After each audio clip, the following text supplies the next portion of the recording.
I want to welcome you to the second session of our dam safety workshop.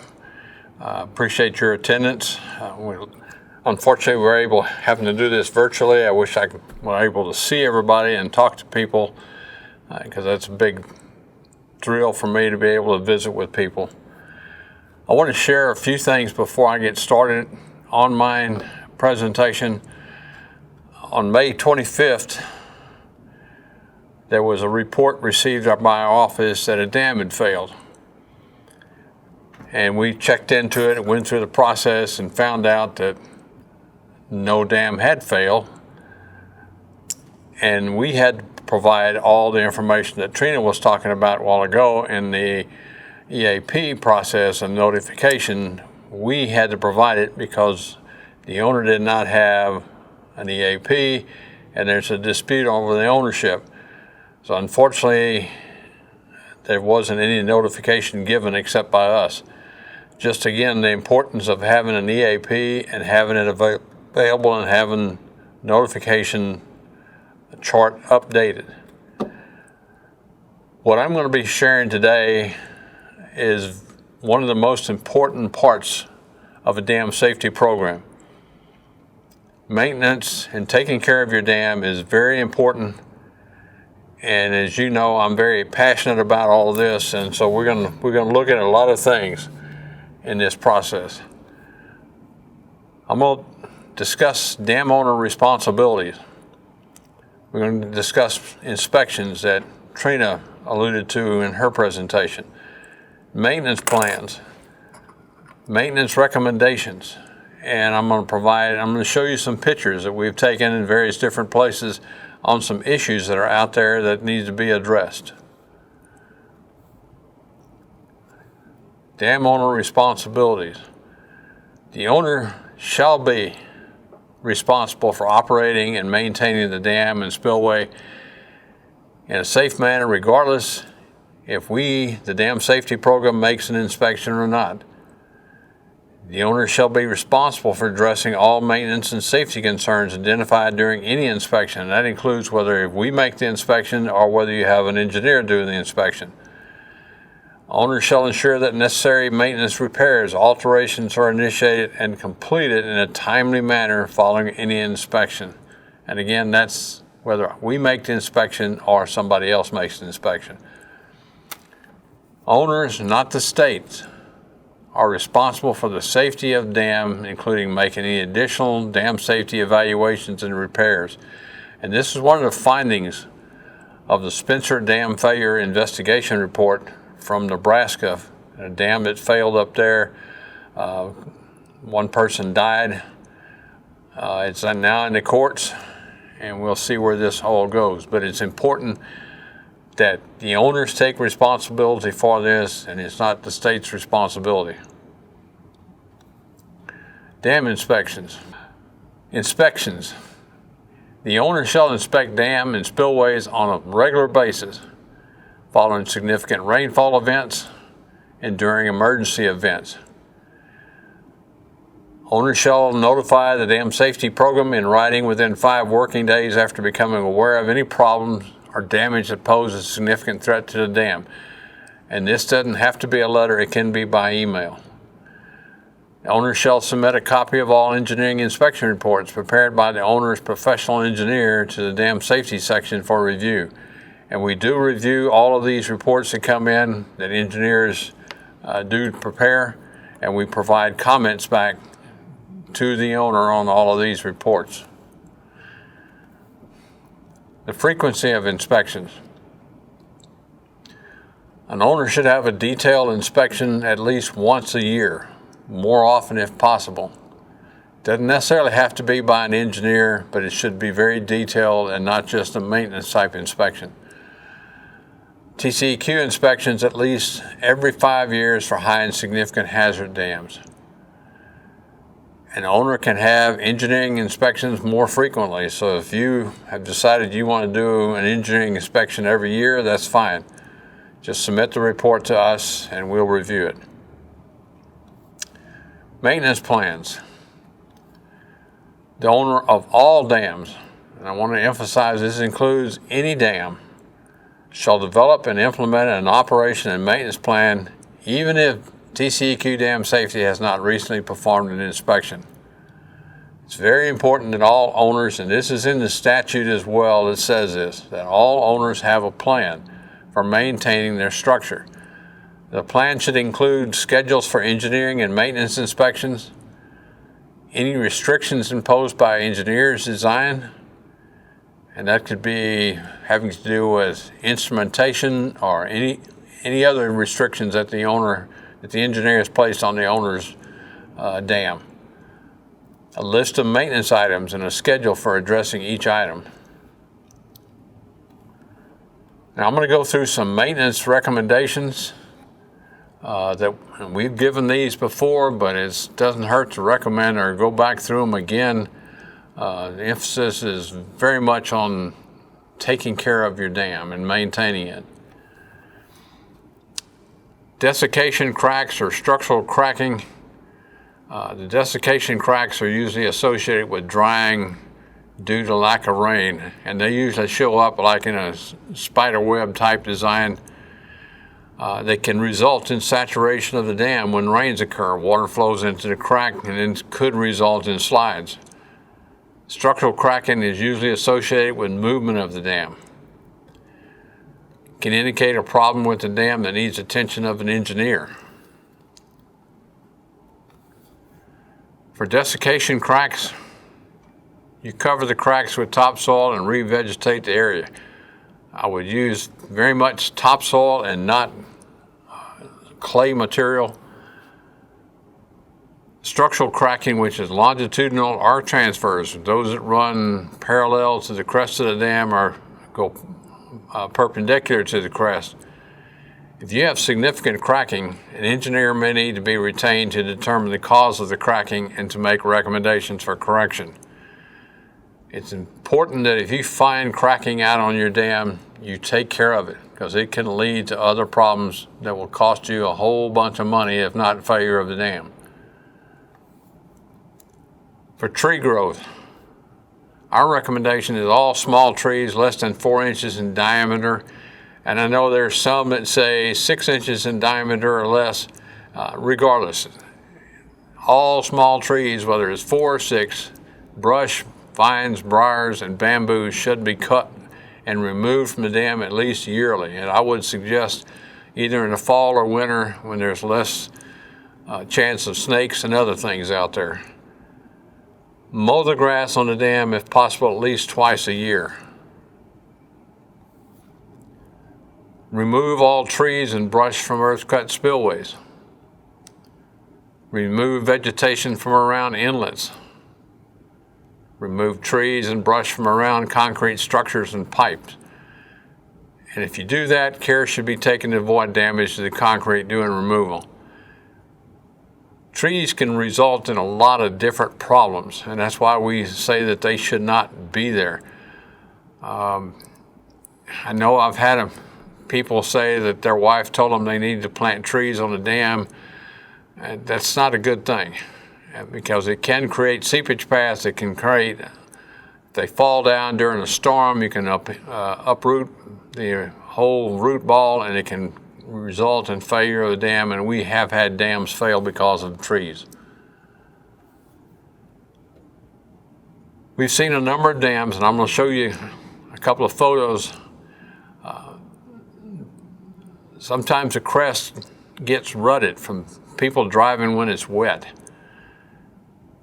Drain any standing water from the crest of the dam. It shouldn't be on there because it softens the dam. It affects the integrity of the dam. You need to regrade and recompact the fill. Slope the crest to the upstream slope if possible, and periodically regrade the structure. And if possible, don't drive on a dam when it's wet, unless it's a paved surface. Burrowing animals can endanger the structural stability of the dam. The burrows and tunnels weaken the embankment and serve as a pathway for seepage. And I've seen some where beavers have gone into dams and the whole top of the dam collapsed. because there's nothing under and eventually you get it. The integrity is such that it collapses. Hogs destroy protective vegetative cover. And I know that there's a lot more hog damage now in dams than we've ever seen before. Livestock trails can promote severe erosion, and livestock can overgraze the vegetative cover. You need to take measures to eliminate the burrowing animals, either by a trapper or some other means, and that includes beavers, nutria, badgers, weasels, gophers, feral hogs, and in some cases, alligators form a nest in the dams. If you have cattle on a dam, they should be set on some type of rotation to allow the grass to grow so it doesn't get overgrazed, because you need the grass cover to protect the dam. For burrows and dens, excavate, backfill, compact, and reseed.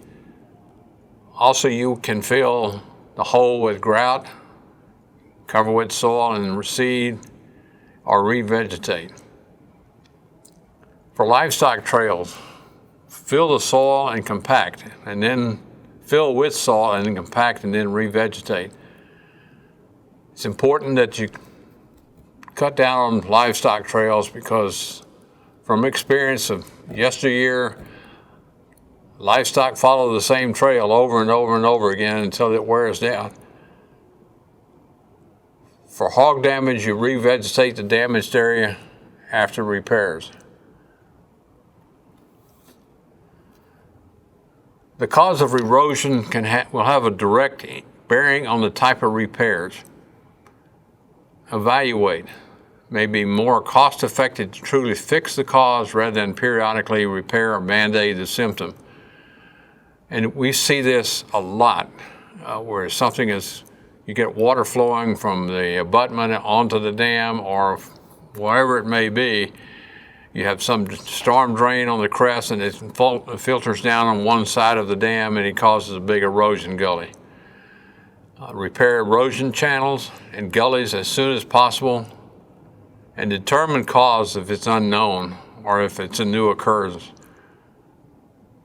Use good compacted fill and protect from a reoccurrence.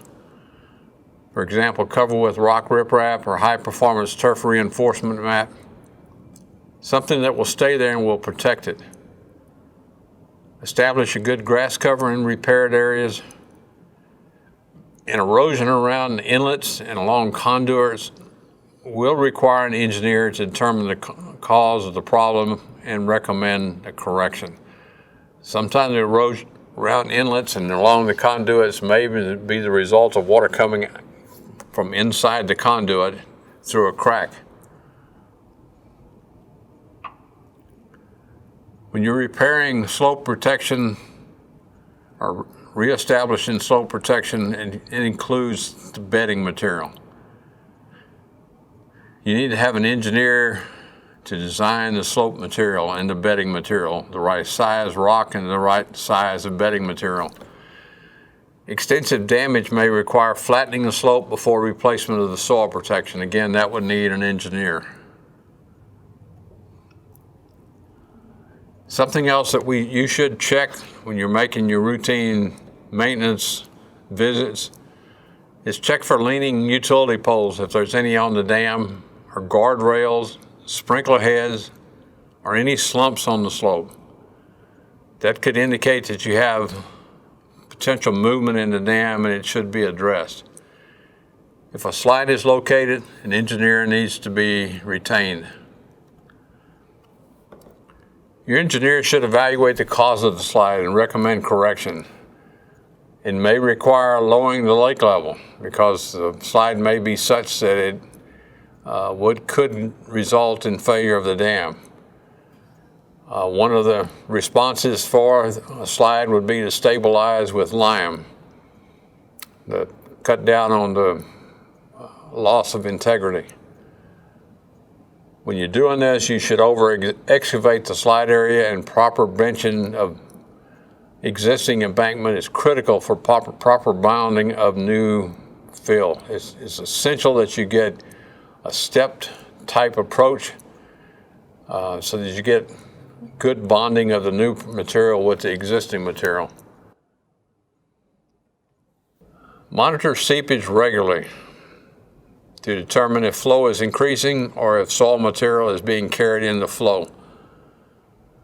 And this is not just once a year. If you have seepage on your dam, you should be looking at it frequently to see if anything is changing. As our dams age, we're going to see more and more issues associated with dams, especially with seepage. If the quantity of flow is increasing or the flow becomes muddy, an engineer should be retained to evaluate the condition and make recommendations for future action. It may require lowering the lake level.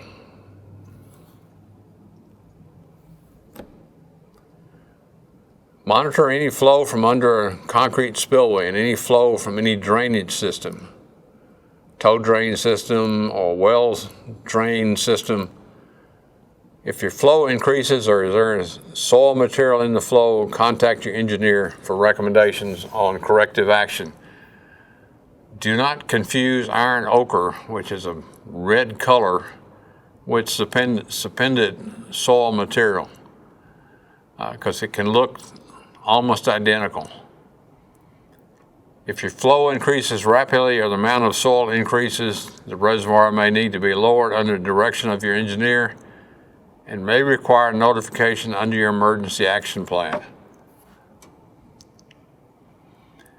If you have a boil developed along the downstream toe, and I'm going to show you a picture of one, an engineer needs to be retained as soon as possible. Repairs may include a dike of sandbags or earth around the boil to control the water flow, and it may and will probably result in lowering the lake level to reduce the head on the boil. For drain systems, you need to clear the vegetation around the toe drain and well outlets. Measure and monitor flow from outlets and keep outlet clear of algae, especially those with flap gates. And if you have flap gates on a drain system, you need to make sure these things work. We've seen some where we opened the flap gate and water came out in abundance because it hadn't been operated and it got stuck. So make sure you operate the flap gates on a regular basis, and I would say at least once a month. Have your engineer evaluate data from drains and wells. It's important because that information can be very important. It can indicate an issue is occurring. If you don't ever look at it, you won't know it until it's too late. Undermining or undercutting of concrete or outlet structures can cause collapse of the structure. And this will require an engineer to determine the most appropriate method of repair. May require construction of a cutoff wall, properly placed compacted fill, and some type of erosion protection such as rock riprap. An undermined structure may have to be replaced, and it may even have to be moved to a different location because the cost of repairing it may be high and it may not even work. Again, this is something an engineer should be helping you with and not trying to do it yourself. We've seen too many cases where they've tried it themselves and it made it worse. For spalling or disintegration of the concrete, this will require an engineer to make recommendations for correction, especially if reinforcing steel is visible. Small spalls can be monitored without repair to determine if movement is occurring and what is causing the spalls. Remove beaver dams from entrances to spillways or in the spillway channel if it backs up water. We've seen a number of beaver dams placed in the channel downstream and it backs water up into the outlet and you can't see anything in the outlet. Remove debris from inlets and trash guards. The situation that occurred on May 25th very well could have been a clogged inlet, because it was clogged when we were there the last time, and it finally broke loose with a high water level in the lake. It caused increased stress or pressure on the inlet, and all that came down the channel, and people downstream were afraid that the dam had failed. Remove fences from spillway channels. They collect all kinds of stuff: boats, houses, trash of various different types of debris. If one is required due to stocking with grass carp, the fence needs to be a distance away from the spillway crest to allow unobstructed flow. And if you have grass carp and you put grass carp in your lake, don't overpopulate. If you put too many grass carp in there, it will destroy all the vegetation, and we've seen examples of grass carp jumping up on docks, grabbing plants off of docks. Remove all obstacles from spillway channels. And don't allow construction in the spillway channel, whether it's a ballpark or ball field, soccer field, whatever it may be. They shouldn't be in the spillway channel, because the channel is there for discharge of water during a flood event, and not as a good place to have a sporting event or something else. If you decide to replace a gate or valve underwater, the work should be done only by an expert in the field and done with consideration of all safety measures. We've had at least one, if not two, people that have died inside of pipes because they got sucked into the drop inlet when they were trying to do the work out there, and they weren't an expert in the field. So it's important that you have somebody that knows what they're doing when you do work and you're doing it underwater. The best time is when the lake is lowered, for whatever reason, to maintain your gate or valve at that time, including painting.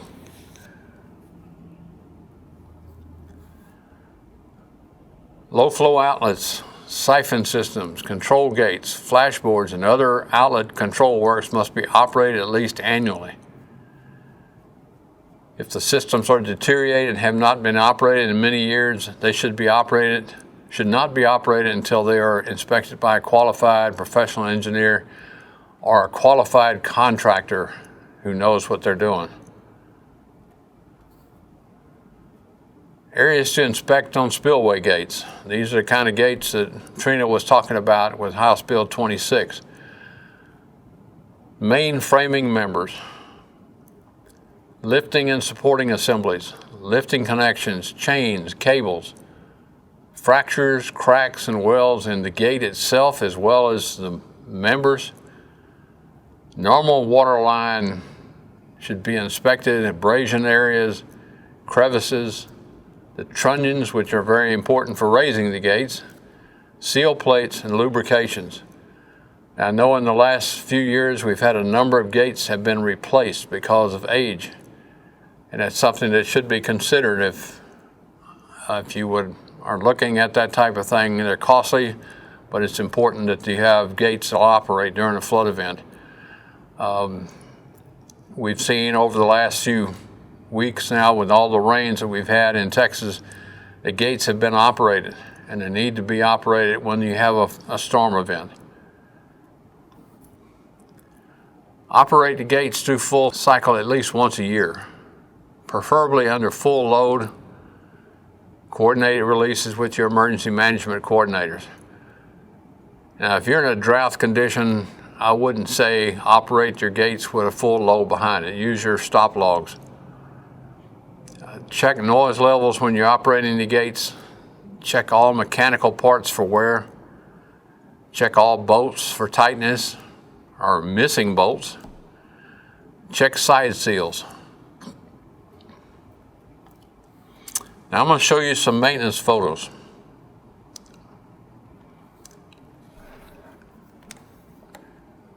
These are photos of maintenance items that need to be addressed. Some items may include or may require a consulting engineer to develop plans for repair. And I'm not going to provide names of any of the dams in the pictures you show. They just won't be given, and don't ask.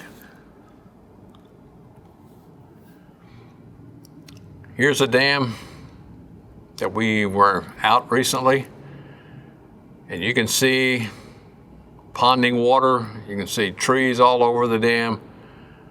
There's a lot of problems associated with this dam. Same dam. And you can tell that this is, when you look at the level and you look at the rod or the carpenter rule, it's about 2.5 feet deep in that place. And the water standing in it, this is just waiting for something to happen. This is not a good thing, and it should be fixed, or the dam should be taken out if you're not going to take care of it. Same dam, looking at the dam crest from the opposite end, again showing multiple vegetation, vines, all kinds of different things, also rutting in different areas.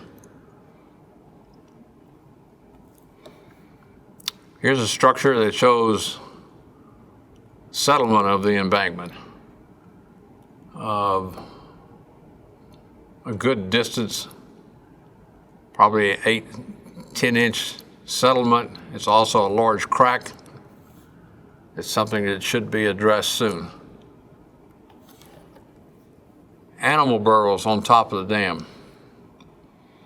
We see all kinds of animal burrows out there, and they should get rid of them, as I said earlier, and also fill in these so that you don't have ponding water in the hole. This is on a dam that had a parapet wall placed on it for, instead of raising a dam with soil material, they put a parapet wall on it. Well, the parapet wall has moved, and you can see cracking, you can see misalignment of the walls, and you can see the joint is open. There's still some material in the joint, but that will soon disappear if this isn't addressed.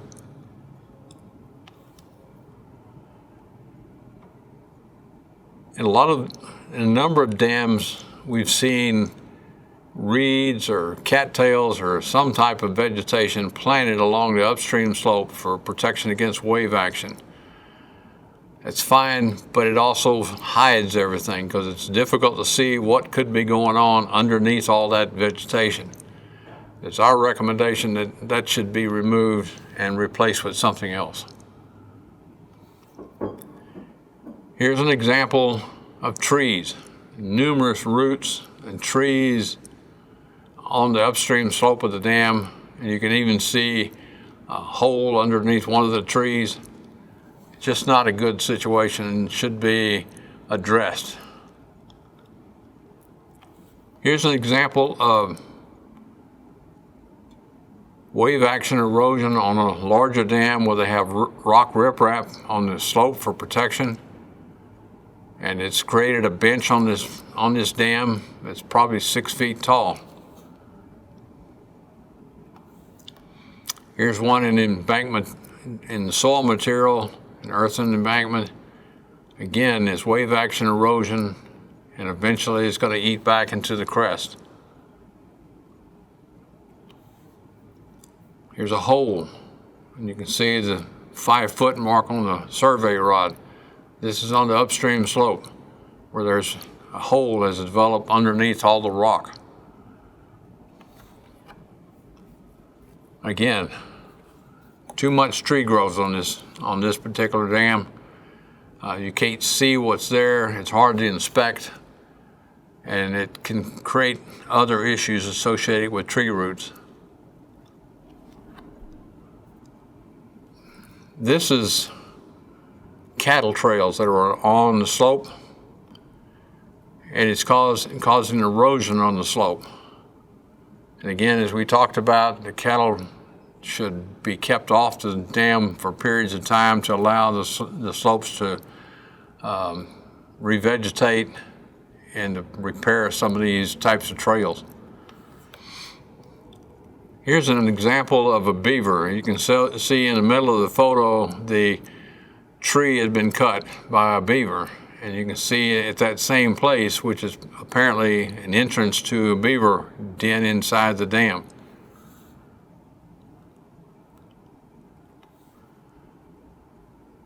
This particular photo shows disintegration of some of the rock riprap. You see the rocks are cracked. They're very small because they're broken up. It's something that you should be watching for and take action as necessary to replace.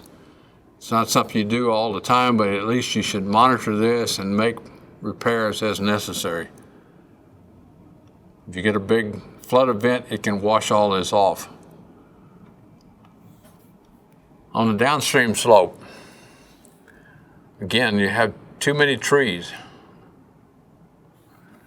You need to be able to see what's on the dam and see what's going on. Here's the beginning, if not already a slide that has occurred on the downstream slope. And here's the slide that did occur. It's approximately, the scarp is approximately 4 feet high, and something that should be addressed by an engineer as soon as possible. Animal trails on the slope. And we've seen animal trails become people trails as well, and they use it and go up and down the slope, and it creates an area that is eroded and can damage the structure. This is a dam where we visit, and this is on the downstream slope, and it created channels underneath the surface of the embankment. And this is at least 4 feet deep at this particular point, and is going down slope. And also you can see the erosion that's occurred upstream where, in this case, where I'm standing. Here's an area of seepage. It's not a whole lot of flow associated with it, but it is water coming out of the embankment. And you can barely see the top of the embankment up at the top of the photograph. So this is not at the toe of the dam, it's higher up on the embankment. This is a photograph that we took recently, and it shows a lot of seepage on this particular dam on the slope and coming from the left of the photograph down into the stilling basin for the spillway.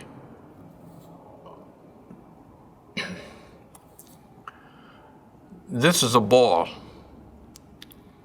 Water is flowing up under the embankment up through this boil situation, and that's a lot of water. The reservoir was lowered to reduce the pressure and to reduce the amount of flow out of here, and it's under consideration for repair. In the center of the photograph is a drop inlet. It is covered and surrounded by vegetation, reeds, and other things, and it'd be difficult for water to flow through there during a flood event. Again, this type of thing should be cleared. This outlet structure has obviously been eroded over time. The flow out, no protection, just earth, and eventually it needs to be fixed. You also have a lot of trees around the outlet, and especially around the pipe itself, which is not a good thing. Here's an outlet structure where water is flowing out of, in this case, it's coming out of weep holes and then coming through the weep holes in the insill and then flowing out. Unfortunately, it's flowing out of the sides and causing erosion of the side of the outlet structure, which is something that should be addressed.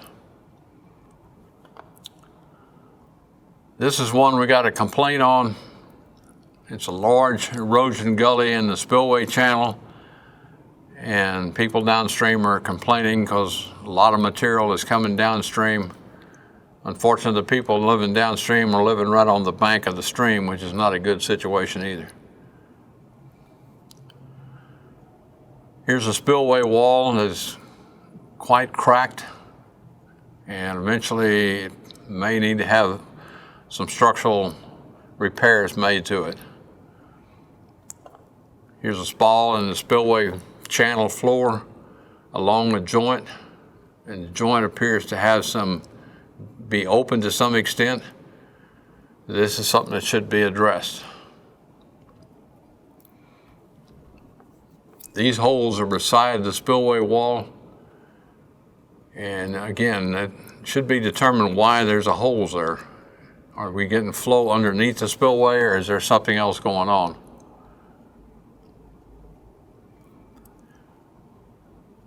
This is a cradle for a conduit, and there's a gap between the conduit and the cradle, which would tend to indicate that your cradle is settling, and it doesn't have good.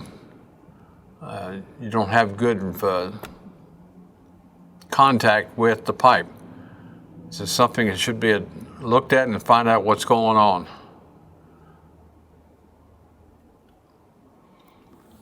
Here's an example of a lot of erosion that's occurring behind the spillway wall, and the spillway wall is cracked at that same location. Eventually this whole thing could collapse.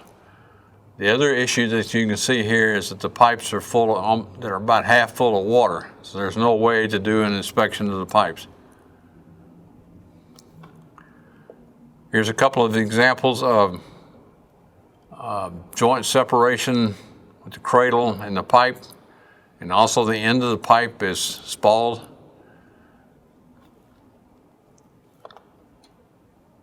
This picture may be difficult to see, but there is seepage inside a conduit. This was taken inside a pipe by an engineer, and there is seepage at this joint. Here's a picture that we received recently. This is supposed to be soil cement for a spillway structure, and obviously it's cracked. There's vegetation in the crack. There's disintegration of the concrete itself, and that the aggregate is falling off. It's just not a good situation and should be taken care of. And the engineer has reviewed it and has made recommendations for correction. This is the bottom of a gate that has rusted or corroded. This one doesn't have any leakage at the seal, but that could be the next step where you would be leakage at that point.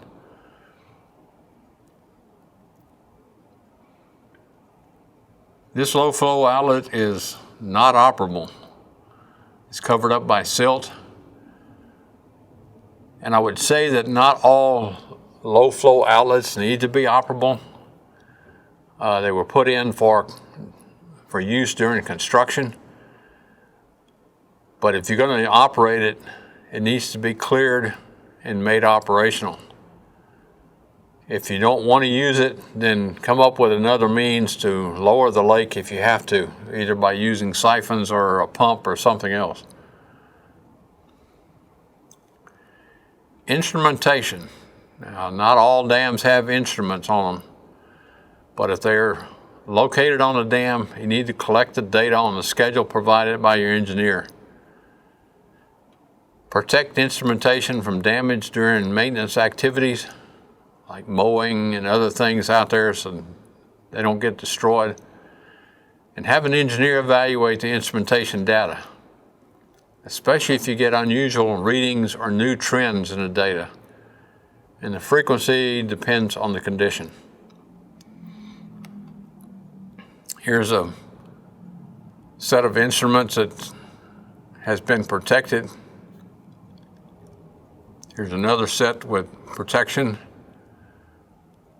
But there's also something you see that there's considerable amount of water around this instrument that could eventually affect the instrumentation reading if it manages to get into the pipe.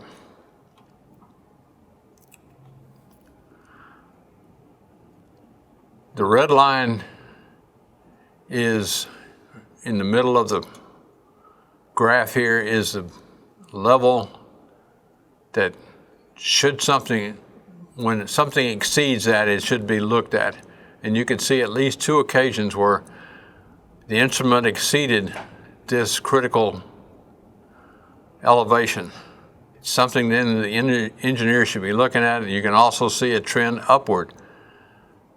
So this is why your engineer should be looking at these. It could mean that the instrument is not working anymore, or there could be something else in the instrument. It may need to be cleaned or whatever.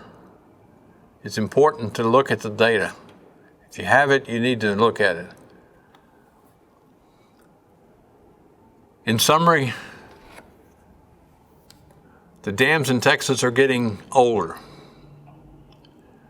And this could mean that more issues could be developing over time. And I think we're beginning to see some of this now with some of the structures we've been to lately, especially where people haven't been maintaining them. There have been a number of large rainfall events over the last few years, putting stress on dams and spillways. Some emergency spillways have operated for the first time ever. So we're beginning to see this type of stress being placed on the dams and the spillways. And I would say again, it's essential that owners have an updated operation and maintenance plan, and not just have a plan on a piece of paper or in your head, but have a plan that you operate or you implement, that you have and you're making use of. It's essential that you have the plan. The owner should be performing maintenance on a regular basis, even if TCEQ has not performed a recent inspection. And I've said this before. It's important. If something happens on this dam, whether we've been there or not, and you get to a courthouse, they're going to look and see what has been your maintenance plan. What have you done with maintenance? Have you been operating, maintaining the structure like you're supposed to? If not, you could very well have some liability associated with it. So it's important. That's why we do these, is to maintain this importance or emphasize this importance to the owners, that we have good operation and maintenance on the dams. Our website is given here. You can contact me or Trina if you have questions, or one of the other staff that we have. The best way now, until we're back at the office, would be through email at one of these addresses, and then we can follow up with you. And now there's time for questions.